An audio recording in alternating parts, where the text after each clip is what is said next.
करने की कोशिश की कि वो किसी भी सूरत अपने मौक़िफ़ से यानी कि जो पॉइंट है पाकिस्तान को हासिल करना इसको छोड़ दें और सब कॉन्टिनेंट में एज अ यूनाइटेड नेशन जो है वो रहें। जब दोनों पावर्स का दोनों पॉलिटिकल पार्टीज़ के उन्होंने व्यूज़ सुन लिए कैबिनेट मिशन ने, तो 16 मई 1946 को इन मेंबर्स ने अपना जो लाहे अमल था यानी कि अपने जो पॉइंट्स थे वो पेश किए। पहला पॉइंट था जो बर सग़ीर है वो यूनाइटेड ही रहेगा, उसे तोड़ा नहीं जाएगा, यानी कि उसे डिवाइड नहीं किया जाएगा, अलग मुल्क नहीं बनाया जाएगा। जो सब कॉन्टिनेंट है वो यूनियन रहेगा, उसमें से हो सकता है कुछ स्मॉल प्रोविंसेस या स्टेट्स बना दी जाएं, लेकिन इसके बावजूद भी टोटली उसको एक अलग हुकूमत में नहीं दे दिया जाएगा। सेकंड पॉइंट आता है फेडरेशन सिस्टम बना दिया जाएगा, यानी कि जो फेडरल गवर्नमेंट है एक एरिया को फेडरल बना देंगे और वहाँ से पूरी मुल्क पे जो है कानून नाफिज होंगे, वहीं से बैठकर कानून नाफिज किए जाएंगे। और जो आपकी फेडरल गवर्नमेंट होगी यानी कि जो एक एरिया जिसको आपने सुपरवाइज सेंट्रल गवर्नमेंट की अथॉरिटी दे दी है वो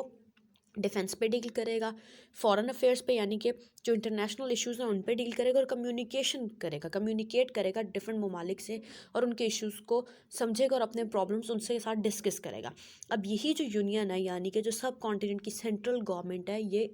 पूरे मुल्क से डोनेशन लेगी ताकि इन इश्यूज़ को सक्सेसफुली परफॉर्म कर सके। और कुछ पावर्स अगर तो सेंट्रल गवर्नमेंट पर डिपेंड करता है, हो सकता है वो कुछ पावर्स जो प्रोविंस या स्टेट वो बनाएगी उसको कुछ पावर्स कुछ अथॉरिटीज़ दे दे, अदरवाइज तमाम की तमाम ताकत जो है वो सेंट्रल गवर्नमेंट के पास है। सेकंड पॉइंट आता है formation of provincial groups. 3 groups बना दिए जाएंगे। पहला ग्रुप है ग्रुप ए, जिसमें तमाम के तमाम वो प्रोविंसेस जिसमें हिंदुओं की मेजॉरिटी ज़्यादा है, जैसे मद्रास, बॉम्बे, यूपी, सीपी, बिहार और उड़ीसा। ये तमाम जो एरियाज़ हैं जो प्रोविंसेस हैं वो ग्रुप ए यानी कि हिंदू मेजॉरिटी को दे दिए जाएंगे। बी में आता है मुस्लिम मेजॉरिटी प्रोविंसेस, जिसमें आपका पंजाब है, नॉर्थ वेस्ट फ्रंटियर प्रोविंस है, खैबर पख्तूनख्वा, बलूचिस्तान और सिंध, ये मुसलमानों के अंडर आएंगे। और जो ग्रुप सी है उसमें बंगाल और असम होंगे। और जो ये यूनियन है ये सेंट्रल ऑर्गेनाइजेशन यानी कि जो प्रोविंशियल ऑर्गेनाइजेशन है वो ही मुर्तकिब करेगी और उसके पास ही अथॉरिटी होगी इन एरियाज़ के बावजूद, यानी कि जो हिंदू मेजॉरिटी एरियाज़ है वहाँ पे भी जो कानून नाफिज होंगे वो आपकी सेंट्रल गवर्नमेंट ही बताएगी कि किस किस्म के और कौन से कानून जो है वहाँ पे जिनकी लेजिस्लेशन होगी या वो कानून नाफिज होगा। जो प्रोविंसेस होंगी और स्टेट्स होंगी वो तमाम और तमाम उनको सीट्स दे दी जाएंगी, यानी कि सेंट्रल गवर्नमेंट में उनका कुछ पार्ट होगा, जैसे पार्लियामेंट या नेशनल असेंबली में कुछ पार्ट होता है प्रोविंशियल असेंबली का। रिप्रेजेंटेटिव्स जो होते हैं वो आपके पार्लियामेंट में, हाँ पार्लियामेंट हाउस होता है, वहाँ पे जाके आपके रिप्रेजेंटेटिव आपको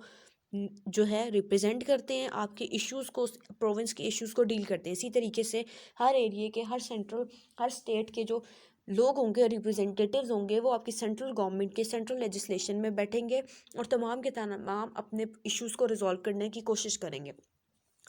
थर्ड पॉइंट है इलेक्शंस ऑफ सेंट्रल लेजिस्लेशन। जो मेंबर्स होंगे प्रोविंशियल असेंबलीज़ के, जो प्रोविंस जो स्टेट्स बनाई जा रही हैं उनके जो इलेक्शंस होंगे वो सेंट्रल लेजिस्लेशन करेगी, यानी कि जो सेंट्रल गवर्नमेंट है वही उनके इलेक्शंस को परफॉर्म करेगी। सेंट्रल लेजिस्लेचर जो है वो पूरा का पूरा कंट्री का फ्रेमवर्क बताएगा, यानी कि पूरी की पूरी अथॉरिटी एक सेंट्रल गवर्नमेंट के पास होगी। अगर हम प्रोविंस बना भी रहे हैं, स्टेट सब कॉन्टिनेंट में वर्कआउट कर भी रही है, तब भी उसको उसकी अथॉरिटी उसकी ताकत नहीं दी जाएगी। आफ्टर द सेंट्रल कॉन्स्टिट्यूशन, जैसे ही सेंट्रल कॉन्स्टिट्यूशन जो आपकी मेन गवर्नमेंट है उसका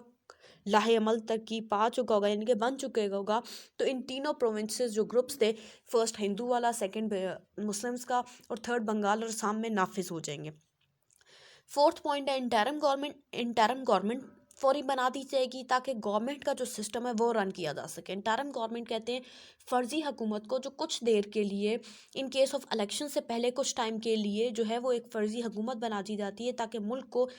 की जो मेजर सीट्स हैं प्रेसिडेंशियल और जो आपकी प्रेसिडेंट और प्राइम मिनिस्टर की सीट्स हैं उसको वेकेट ना छोड़ा जाए, ठीक है, उनके ऊपर आपके लीडर्स आपके रिप्रेजेंटेटिव्स काम कर रहे हो और बाहर मुल्क में जो आपके ममालिक हैं उनके ऊपर ये इफेक्ट ना जाए कि पूरा का पूरा मुल्क जो है उसके ऊपर अभी कोई लीडर नहीं है, कोई कानून पास नहीं हो रहा, वहाँ पे कोई लॉ एंड ऑर्डर की सिनेरियो नहीं है, सिचुएशन क्रिएट नहीं हो रही।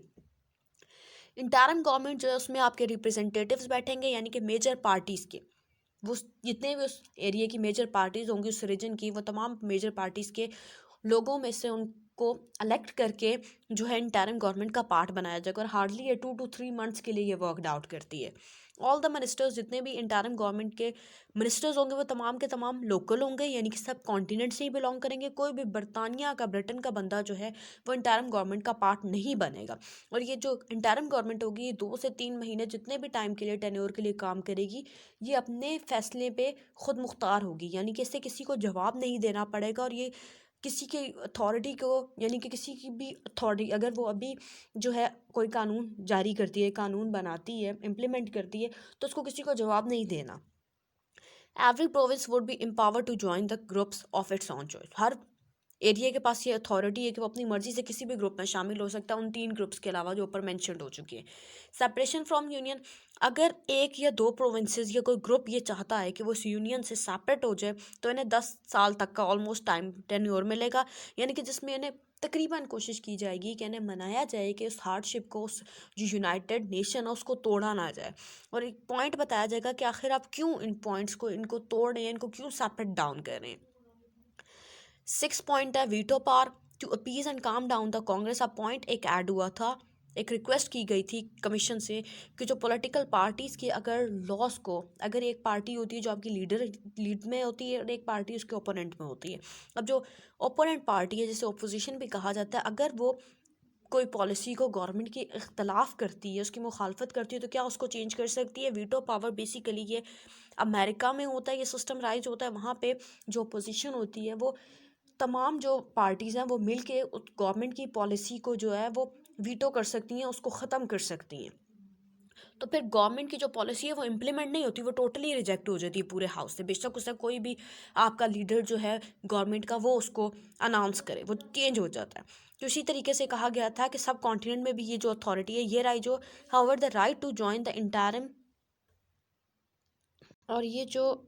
हक है कि कौन इंटरिम गवर्नमेंट का पार्ट बनेगा, ये वो तमाम पॉलिटिकल पार्टीज से प्रपोजल्स दिए जाएंगे कि आखिर उस इंटरिम गवर्नमेंट का कौन पार्ट बनेगा, और आखिर क्या वजूहात हैं कि उसकी पॉलिसी को गवर्नमेंट की चेंज किया जा रहा है। जैसे मुस्लिम लीग की पाकिस्तान को एक्सेप्ट नहीं किया जा रहा है, 2 कौमी नज़रिए को एक्सेप्ट नहीं किया जा सकता, तो ये प्रपोजल रिजेक्ट कर दिया जाएगा। कांग्रेस के पास, अब कांग्रेस ने इस पूरे मिशन को अप्रूव कर दिया था, क्योंकि बेसिकली कांग्रेस चाहती यही थी कि किसी भी तरीके से सब कॉन्टिनेंट को डिवाइड होने से बचा लिया जाए। ऑलरेडी हम पढ़ चुके हैं कि कांग्रेस की चीज़ कही थी कि चाहे आप कोई कानून ले आए, कुछ भी, कोई भी इस टाइप के इंटरवेंशन, किसी भी तरीके से मुसलमानों को डिप्लोमेटिक कोई स्ट्रैटेजी अपनाएं, किसी भी तरीके से मुसलमानों को ये डबल माइंडेड कर दें कि वो अपने मौक़िफ़ से पाकिस्तान को हासिल करने का जो उनका पॉइंट है उसको भूल जाएं, तो अपने ही इंटरनल इश्यूज़ को रिजॉल्व करने लग जाएं। जैसे ऑलरेडी जो पास्ट हिस्ट्री में हम पढ़ते हैं कि वहाँ पे बहुत सारी तहरीकें हुई ताकि मुसलमानों को इंडल्ज किया जाए, ठीक है, उनकी जो फोकस्ड है वो किसी और पॉइंट पे हो, और वो जो उनका बेसिक पॉइंट है जो उनको रेजोल्यूशन में मिला है कि उनकी मंजिल क्या है वो उसको भूल जाएं। इसी का सब टॉपिक है हमारा reaction of the political parties to the cabinet mission. Indian National Congress का फॉरेन रिएक्शन आया था, पॉलिटिकल पार्टीज़ ने, जो पॉलिटिशियंस थे कांग्रेस के, उसने इस कैबिनेट मिशन को अप्रूव किया था, क्योंकि ये स्ट्रैटेजी थी ना, जो आपके ब्रिटेन्स थे, बरतानिया के लोग थे, जो कैबिनेट मिशन थी, काबीना थी, उसका टोटल प्लान था, उन्होंने हिंदुओं के मौक़िफ़ को प्रमोट किया। ऑलरेडी उन्होंने पहली बात ये बोली कि हम किसी भी सूरत पे सब कॉन्टिनेंट को डिवाइड नहीं होने देंगे, यानी कि पहला पॉइंट ये था कि वो 2 नेशन थ्योरी को, 2 कौमी नज़रिए की मुखालफत कर रहे हैं, उसको रिजेक्ट कर रहे हैं। कांग्रेस के जो पॉलिटिशियंस थे उन्होंने इसको बड़ा सेलिब्रेट भी किया, बहुत ज़्यादा इसकी अनाउंसमेंट की, और बहुत ज़्यादा जो सेलिब्रेशन है वो की, क्योंकि उनके मुताबिक ये चीज़ जो है अब सब कॉन्टिनेंट डिवाइड नहीं होगा। और नेहरू ने इस प्लान को कह दिया था कि इस प्लान की वजह से जो पाकिस्तान है, जिनाह ने जिसको हासिल करने का ख्वाब है जिनाह का, वो टूट गया है। और मुस्लिम लीग के ये रिएक्शन था इसके ऊपर कि मुस्लिम लीग को बहुत ज़्यादा एग्रेसिव थे, यानी कि बहुत ज़्यादा गुस्सा आया था, क्योंकि इस पूरे मिशन में मुसलमानों के मौक़िफ़ को कहीं पर भी तरजीह नहीं दी गई थी, कहीं उनके हकूक़ की बात नहीं की गई थी, कहीं उनके नज़रियात की बात नहीं की, कहीं उनके आइडियोलॉजीज ओपिनियंस, कहीं पे भी कुछ ऐसा नहीं था जो मुसलमानों के हक़ में था। ये टोटली जो तजावीज़ पेश की गई थी ये हिंदुओं के मौक़िफ़ में थी। कायद-ए-आज़म ने कहा कि मैं टोटली इस मिशन को रिजेक्ट करता हूँ, और मैं डिमांड करता हूँ मुसलमानों के लिए कि एक अलग मुल्क होना चाहिए, एक अलग टेरिटरी होनी चाहिए, क्योंकि ये उनके मज़हब की डिमांड है,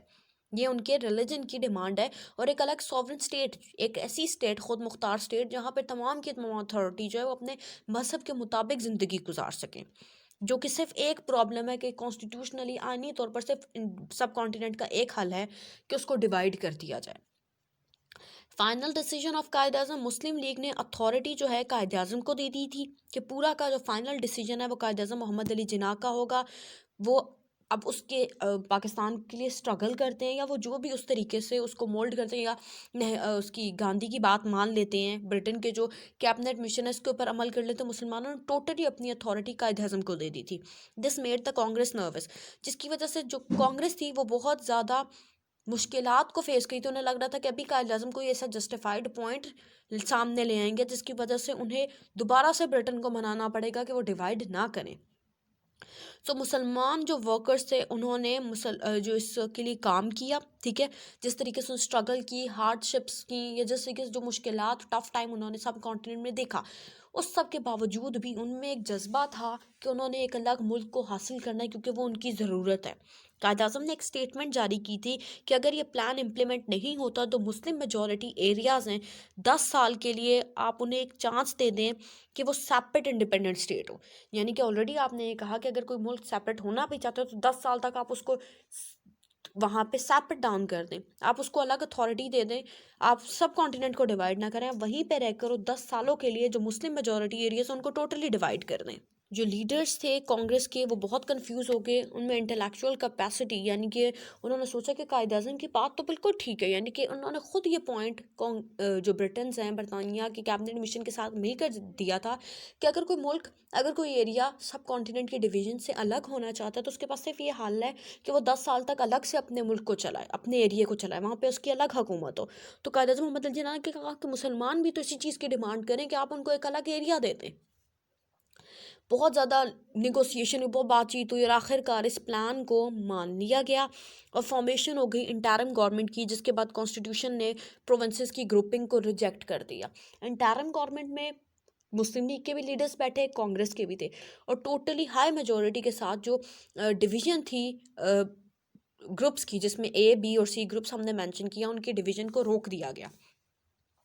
कायद आज़म ने वासराय और मेंबर से कैबिनेट मिशन के कहा कि इस होल प्लान को इम्प्लीमेंट करें, जबकि मेजॉरिटी पार्टी मुस्लिम लीग है और वो उसको एक्सेप्ट कर रही है। द गवर्नमेंट ने इसको ब्रेक आउट कर लिया और प्रॉमिस किया कि उसको इंटरिम गवर्नमेंट को है जो कांग्रेस के विदाउट चलाया जाएगा। ठीक है, कांग्रेस ने कहा कि अगर आप इसकी डिवीजन नहीं करते, जो ABC ग्रुप्स हमने दिए हैं उसके मुताबिक आप प्रोविंसेस को सेटल नहीं करते, तो हम इंटरिम गवर्नमेंट से रिज़ाइन दे देंगे, हम छोड़ देंगे। तो उस लिहाज से तो सिर्फ और सिर्फ मेजॉरिटी, पूरी की पूरी ताकत ही इंटरिम गवर्नमेंट की मुसलमानों के पास आ जाती है। तो कायद आज़म ने कहा कि इस लिहाज से तो मेजॉरिटी पार्टी मुसलमानों की है, तो फिर तो इस पर अमल दरामद होना चाहिए कि जो ग्रुप्स हैं उनको डिवाइड कर दें। एट द एंड कायद आज़म ने इस एक्शन को डायरेक्ट एक्शन करार दे दिया कि जो मुसलमानों के फेवर में होगा, और मुस्लिम लीग ने 16 अगस्त 1946 को डायरेक्ट एक्शन डे मनाने के लिए, मतलब ये भी अनाउंस कर दिया कि हम 16 अगस्त 1946 को डायरेक्ट एक्शन डे मनाएंगे, जिसके ऊपर अमल दरामद होगा। और जो आपके ग्रुप बी के मुताबिक जो रीजन आता है वो तमाम का तमाम मुसलमानों का है, मुस्लिम अक्सरियत वहाँ पर ज़्यादा है, तो 10 साल के लिए वहाँ पर जो लीडरशिप हुकूमत होगी वो मुसलमानों की होगी। दिस इज़ इट, अल्लाह हाफ़िज़।